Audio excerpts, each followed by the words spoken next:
Et bonjour l'équipe et bienvenue sur SQ59. Je vous avais parlé d'une vidéo pour vous expliquer ce qu'il fallait faire. Alors c'est surtout finalement les PNC qui vont agir. Si jamais lorsque vous êtes confronté à une dépressurisation en cabine, les masques oxygène qu'on a vu sur une autre vidéo ne tombent pas. C'est parti.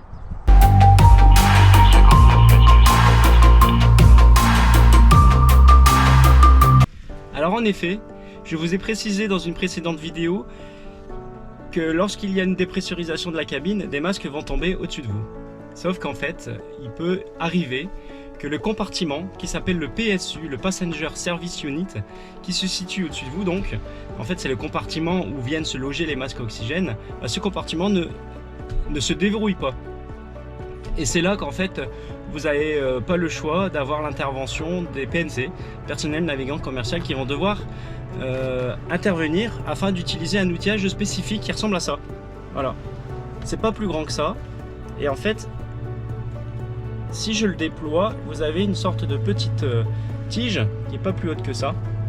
Et c'est à travers cet élément là que je vais devoir me connecter sur le PSU pour pouvoir le déverrouiller.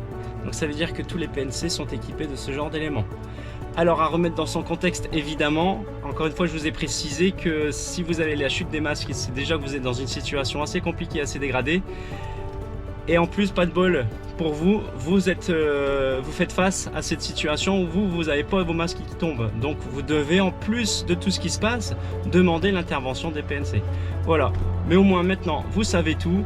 Merci à tous, n'hésitez pas, partagez, c'est sauvé. Alors commentez, likez et posez-moi vos questions.